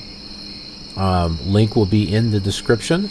So you can come back and check on this website periodically to see how things are going.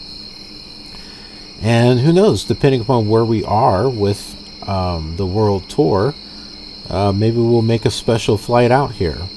We'll fly a Concorde or something, if that should be interesting. Fly a Concorde and land in at Greater Kankakee. Or Kankakee, sorry. I'm always messing up that name. Alright, well, cool. So let's go ahead and go to our next location.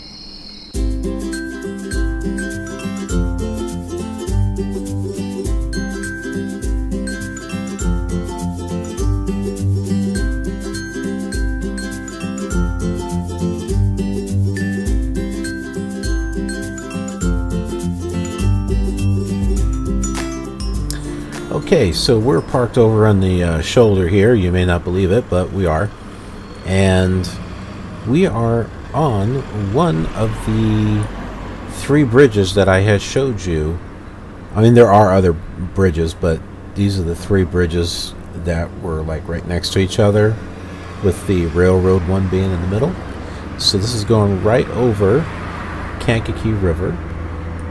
And like I was saying, when I was flying in the Commodore 64 days, I would always remember this river before landing at Greater Kankakee. And so I knew when I saw the river, I knew that the airport was right on the other side. And so this has always been a thing for me, and to actually see it, okay, maybe not for real life, but you know, to see it virtually is a very cool thing. So here is the railway, the railroad right over here, and then the 3rd bridge is right on the other side over here. All right, so let's go ahead and continue.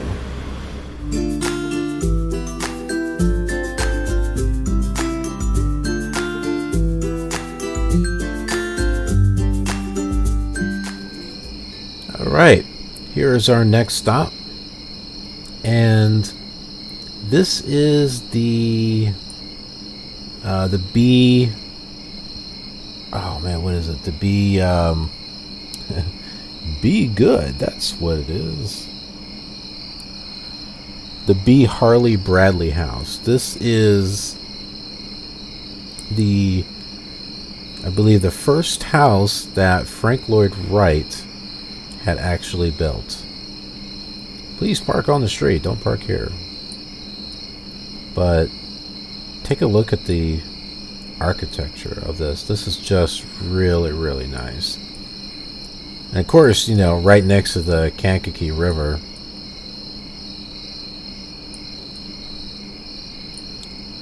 But let's take a look at the website here. Alright, so this is the B. Harley Bradley House. Let's take a look at its, well, here's some stuff here. So there is a video. Let's just take a look at this video real quick. Because, hey, I'm experiencing this here with you.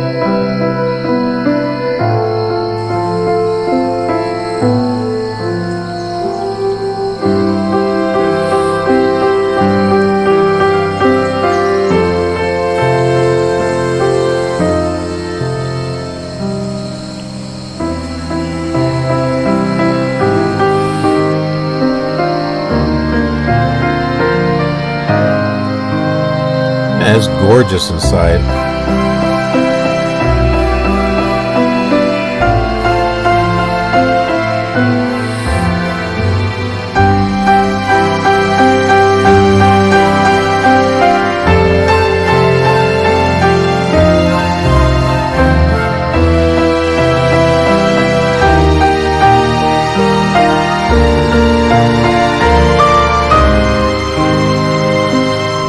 Okay, cool. It's just a simple little thing. But here we go. Welcome. The birth of Frank Lloyd Wright's prairie-style design. So I don't know if it's his first house, but it's the birth of his prairie-style design. Doesn't that look like Gene Wilder? Hold on. Okay, so look at this. Look at this picture. And look at this picture. Man, I tell you what, Gene Wilder, back in his youth, I think he could have played a Frank Lloyd Wright. Easily. Alright. Anyway, moving on. Let's look at the Bradley House story here. Okay, so Wright in Kankakee is a not-for-profit community-wide. Alright. House has been restored by Gaines and Sharon Hall, former owners. In 2010, Wright and Kankakee purchased this landmark house on a 10-year contract. Rental fees and other contributions aid in the purchase agreement and assistant maintenance cost. Then there's vision statements. Alright, how about this one here? The B. Harley Bradley and Warren R. Hickox houses are the very first of their kind, and for the next decade, Wright's commissions are said to have been derived from these two basic plans. The Warren R. Hickox is right next to it. We'll take a look at that. They were also some of the first in which Wright exercised total control over the interior, including furnishings and unique art glass windows. Designed in 1900, these two houses marked the beginning of Wright's prairie-style period. Okay, so yeah, it doesn't sound like it's his first house, but it's his first house of this style. The style is distinguished by a simple plain composition, horizontal to the ground with rows of casement windows, a low-pitched roof, extended overhanging eaves, and wood trim that defines planes, turns corners, and highlights special features. The geometric art glass patterns reflect natural plant forms. Let's see. Then there's programs, campaign support, contract. So, yeah, this is pretty cool. All right, so that's the Harley Bradley. The other house is right over here. Let's just see if we can get a view of it.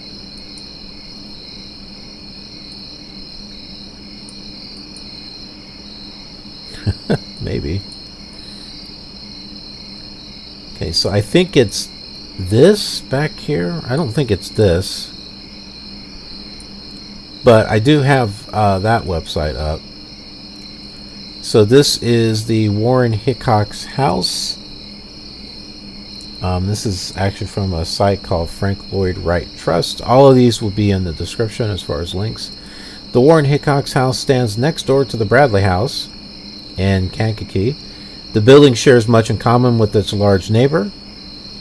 Finished in plaster and dark wood trim, the house features flared roof ridges, evocative of Japanese architecture. Despite the relatively small scale of the residence, Wright created a sense of both interior and exterior expansiveness through his use of a modified cruciform plan and his manipulation of architectural space, form, and details. On the interior, the living room opens onto a terrace and two bayed alcoves, one serving as a dining room and the other as a library. The wide open doorways between the alcoves and living room create a flow of space between the rooms. This sense of openness is enhanced by the thin bands of leaded glass that span the bays. The windows perceptually extend the interior of the house into the surrounding natural landscape, blurring the boundaries between Wright's architecture and the world of nature outside. You can see that wall there. It's hard to... I mean, that's got to be it. This is the house right next to it.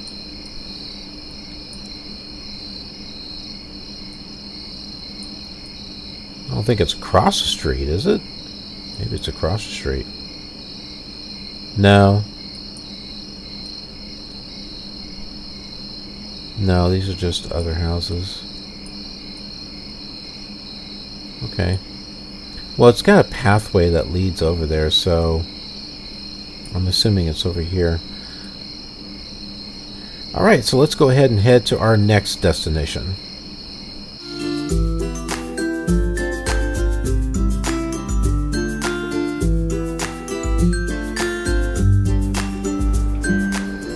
Alright, here's our next stop. And that's just the courthouse. I believe this is courthouse. This is where the clerk of county is at, but I think this is the courthouse. But I thought this was a very interesting place because of how it's designed. You've got these sitting on this square acre, I guess, if you want to call it that, and it's got a diagonal sidewalk going here, and it's on the other side too. I'll show you that on a satellite view, and there's churches kind of dotted around here too. We passed a couple. There's one, there's another one back there, there's one over here, but let me show you the satellite view. Okay, so here's the satellite view right here. This is what I mean. This is what I think is just kind of neat with the diagonals, and yeah, that's a parking area there. But yeah, see, here is a Methodist church. There's a St. Episcopal, so there's those two churches that we passed. There's a Lutheran church over here. There's a Church of Nazarene over here. And then there's the post office. Now, that can be a religion to some people. Oh, First Presbyterian Church right there. For people who worship money, well, there's the People's Bank of Kankakee County there. And right here, First Church of Christ Scientist. It's an interesting name. I haven't quite heard of anything like that before. Did I mention this one? The Trinity Missionary? I don't think so. So there's a Baptist church right over here. So yeah, it's just seems like a very, very busy area right here. Knights of Columbus. I don't know what that is. Fraternal organization. Okay, well, not really the type of thing that we want to go over in this. We've got some other things that we want to take a look at. So let's go to our next destination.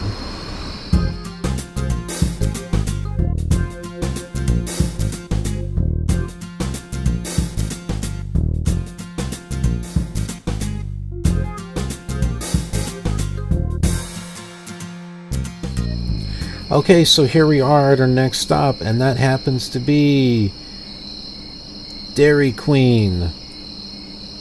One of the first ones to be opened after Joliet.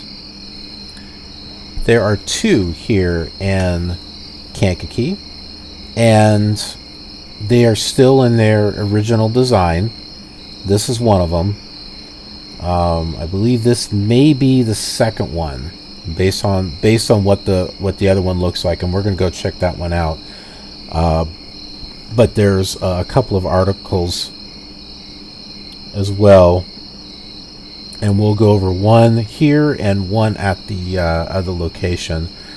But yeah, this is the original Dairy Queen style.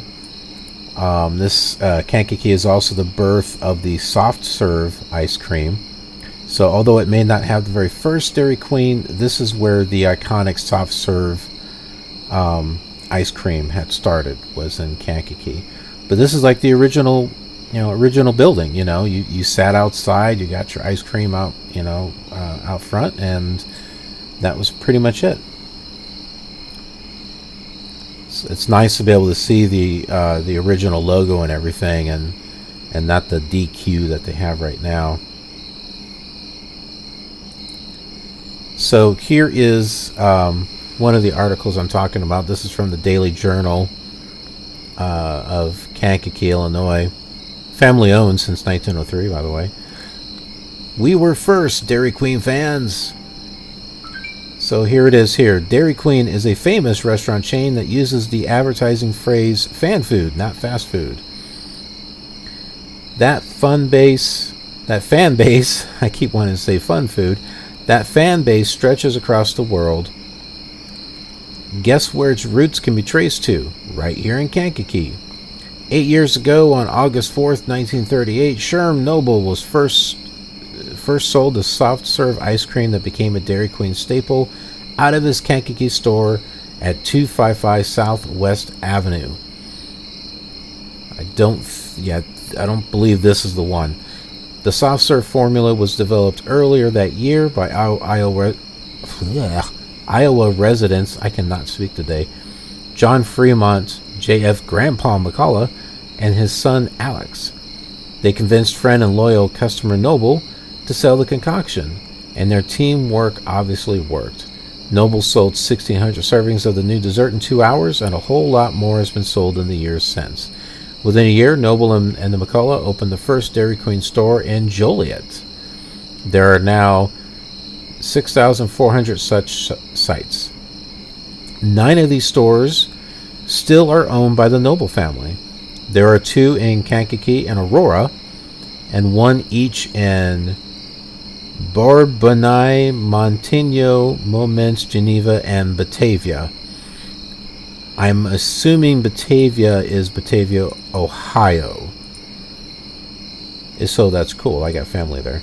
In honor of the 80th anniversary of Soft Serve's debut, the Noble-owned stores will offer 5-ounce dishes. Okay, well, we're way past that. But anyway, the price is in line with what those customers paid in 1938 for just 10 cents. That's kind of a cool thing. All right. Let's go ahead and check out the other Dairy Queen.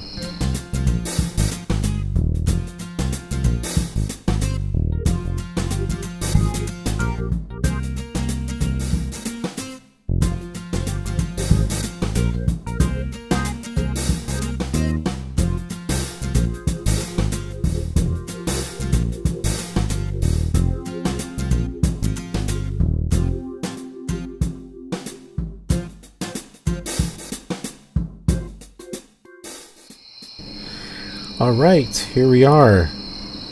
This is our last stop. And this is the other Dairy Queen store. Let's go around the corner over here.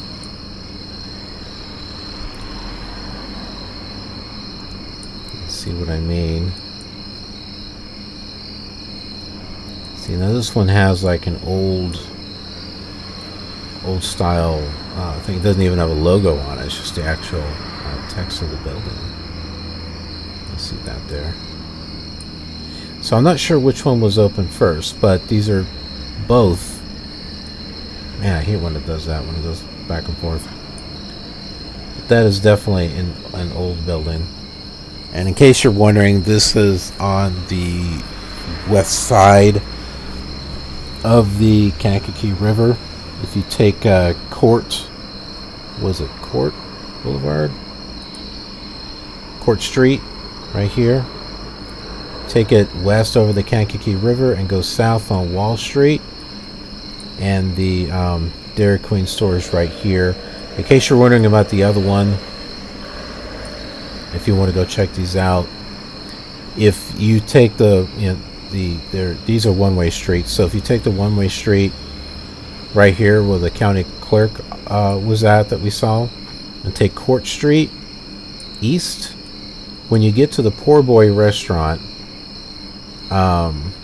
which is Nelson Avenue, just go south and then turn, and you're right there. That's the other Dairy Queen. Or you could just take the street that's right after Poor Boy and go straight down. You should see it. So that's how you can get to those two.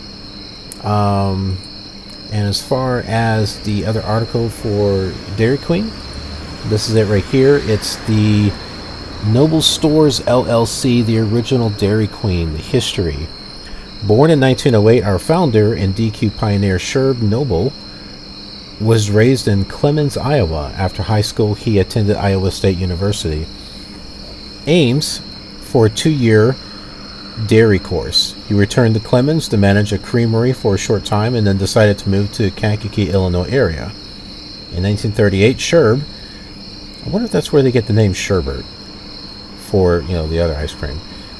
Sherb was renting 3 ice cream parlors named Sherb's, serving typical hard-packed ice cream. One day, the people who provided Sherb with his ice cream, the McCulloughs, told him about this new ice cream innovation they called soft serve. They believed that ice cream served at a higher temperature didn't freeze the taste buds and allowed a person to fully enjoy the flavor. Allergies. They were sure it was going to be a hit, but were at a loss about marketing the product. Sherb suggested they use his store and run all-you-can-eat for 10 cents sale. So on August 4th, 1938, they did just that. The sale was a huge success. 1,600 servings in an hour and a half. The store was so packed, Sherb was concerned the customers would break the glass out on the store front. So 2 years later, on June 22nd, 1940, Sherb opened the very first Dairy Queen in Joliet, Illinois. We've already went to go see that location. He went on to open another Dairy Queen store in Aurora, Illinois, but soon after answered the call of duty, serving his country by fighting in World War II. When Sherb returned home, he went back to his business and continued to open more Dairy Queen locations. We were at Aurora, but I didn't know anything about Dairy Queen until we got to Joliet. So maybe if we head around back this way again, we can take another quick stop at Aurora and see if that other... we'll take a look at it here on the map and just see if we can find it. But anyway, Sherb was very successful during his career, but nothing brought him more pleasure than to see the smile on a child's face when he handed them a perfect curl on the top cone. And then the tradition continues. Just talks about how Dairy Queen grew through the years. But yeah, so this link will be here in the description part of the video. And as far as maps, let's take a look at, we'll just say Dairy Queen in Aurora, Illinois. And there are several here, so there's no way to really know which one is the one that he opened. I can't even begin to know which one this is, and I don't want to sit here and try to go through all of them because we're not in Aurora. But I think we've covered a pretty good, decent information about Dairy Queen in regards to its roots. So I'm happy with that, and you know, it was fun to actually learn about this. Okay, and then lastly, what I wanted to do is just kind of top it off with things that you can do in Kankakee other than the Dairy Queens. I brought this up from TripAdvisor. So there is the B. Harley Bradley House. There's a railroad museum, county museum, some fishing charters and tours, the French Heritage Museum at the Stone Barn, the Majestic Theater, Convention and Visitor Center, the Speedway, well, the Aquatic Park, it's closed at the moment, and then there's several other things. But, oh yeah, kayaking and canoeing, bowling alley as well, yeah, of course. But,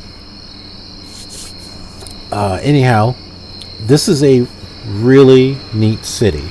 Very pretty. I don't know if you've noticed the houses as we were driving through, but some of those houses are just fantastic. I can't even imagine how much it would cost to get a house in Kankakee, especially near that river. Wow.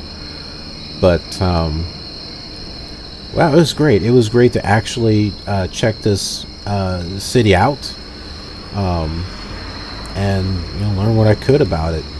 But anyways, thanks for joining me on this trip. Hope you enjoyed it. Hope you got something out of it, learned something about it in regards to Kankakee, and be sure to check out this flight and the other simulators just to kind of see what they look like in FSX, FS9, Flight Simulator 4, Flight Simulator 2 for the Commodore 64, which is the root of what inspired me to check this out, because Kankakee was just that midway point that I would always stop at on my way to Champaign and then on the way back to Meg's airport. But yeah, this is really cool. All right, well, thanks, and I will see you on the next leg of our journey. Take care and have a good one. And if you had fun watching this flight, then you might enjoy watching the same flight on one of these other simulators. It's a great way to compare the difference between them, but it's also a nice way to relive some old memories, or make some new ones. Thanks for watching, and I'll see you around in the wild blue yonder.